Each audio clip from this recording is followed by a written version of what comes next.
شارە چالاگوانێکی مافەکانی ژنانە و چیرۆکی ئەو ژنانم بۆ باز دەکات کە لە هەڵەبجە ڕوبەڕووی توندوتیژی دەبنەوە بۆ هۆی نەبوونی پەناگە و بەناچاری لە ماڵی ژنانی چالاگوان و مامۆستایانی ئاینی و کەسایەتیە ناسراوەکان دەشارێنەوە تا کێشەکانیان چارەسەر دەبن. کەمە ناکەین لانەی ئارام لە هەڵەبجە بکرێتەوە و کەس نەبێ بچێتە ناوی نەک ژنێک بچێتە سەرجادە. ژنمان هەبوو کۆتا کەیس کە باسی کەم ژنێکمان هەبوو 14 ڕۆژ لە پارکێکی هەڵەبجە خەڵ ژنێکی گەنج نەشتوێ و ناچم نابام مشکلە بۆ ماڵی براکانم یعنی مشکلەیە تۆ لە ڕووی کۆمەڵایەتی و ژنێکە لە سەرجادە بخەوە بۆیە دەیان و سەدان کەیسی لەو جۆرەمان هەیە. ژنە ڕاگیراوەکان لەلایەن دادگا یان ئەوانەی توندوتیژیان بەرامبەر دەکرێت و حکوومەت ئاگدار دەکەنەوە بۆ هۆی نەبوونی شوێنەوە لە ڕێگەی مەفرەزەکانی ئاسایش و پۆلیسەوە دەبرێنە سلێمانی. ئەمەش بووەتە بارگرانی بۆ هێزە ئەمنیەکان و ژیانی ڕاگیراوەکانیش.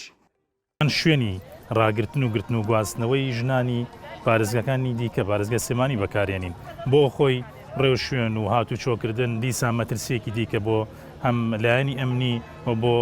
تەرەفی بڵین ڕاگیرا و دروستەکە واتە هەم مەترسی ڕێگۆبان هەم جۆرێک لە تێڕوانینی خەڵک لەوەی کە لە شارەکەی خۆتە ئەگەر دەست بەسەر کراو بێ ئەم کەسە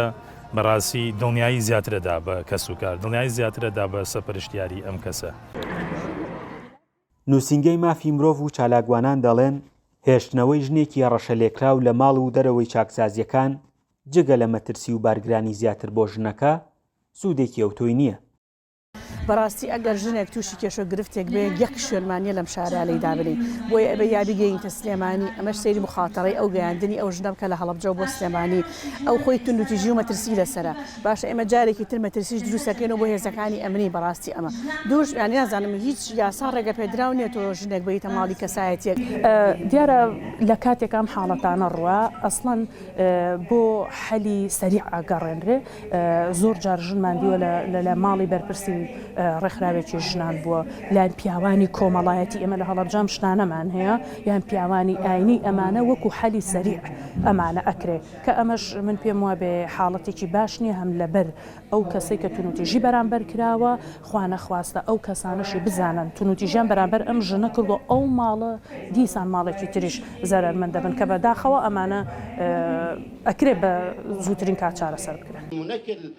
بە گوێرەی ئامارەکانی نووسینگەی مافی مرۆڤی هەڵەبجە لە ساڵی 2023دا 65 حاڵەتی توندوتیژی دژ بە ژنان تۆمار کراون. فەرمانی کردنەوەی چاکسازی پیاوان و ژنانیش لەلایەن حکوومەتەوە دەرچووە بەڵام نەخراوەتە بواری جێبەجێکردنەوە. فەرحان هەورامانی دەنگی ئەمریکا